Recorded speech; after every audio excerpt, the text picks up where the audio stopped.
কি বানিয়েছো? তুমি ওগুলো কি করেছো? জেলের দানা আওয়াজ করিস না। জেলের পরোটা। তুমি যখন করতে পারবে না, তুমি কেন বললে না যে আমি কিরণ পাচ্ছি না, তুমি দেখে নাও? কেন বললে না? তুমি কেন বললে না? হ্যাঁ, ওকে বলেছি যে আমার মাথায় ভীষণ টিপটিপ করছে, যন্ত্রণা করছে, তার জন্য আমি চশমাটা পরে নিয়েছি। পরলে আমার আর কি যন্ত্রণাটা ঠিক হয় একটু। আর এই পাশে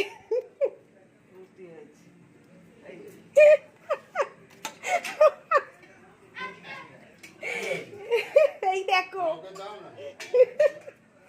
একটা দিন আমাকে বলছি আমার মাথা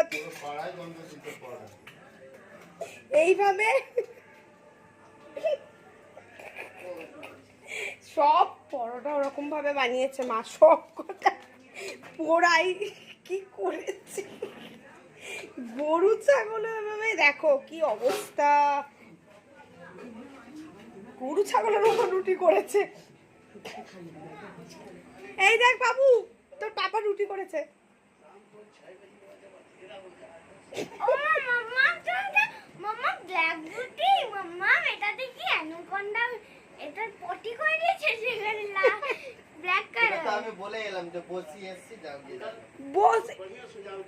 আমার শরীরটা ভালো না, আমি বসে এসছি মানে এটা কি?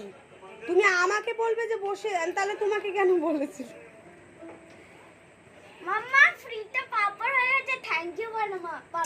এটা কে খাবে বলে এরকম রুটি?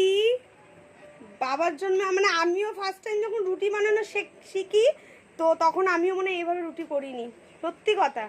হয়তো ফলিনি আমার রুটিগুলো তখন প্রথম প্রথম, কিন্তু এইভাবে পোড়াইনি আমি। ছেলে খাও নালে বাদ দাও, আমাকে দিয়ে বানালে এরকমই খাবে, এটা সবথেকে ভালো হয়েছে, বেস্ট।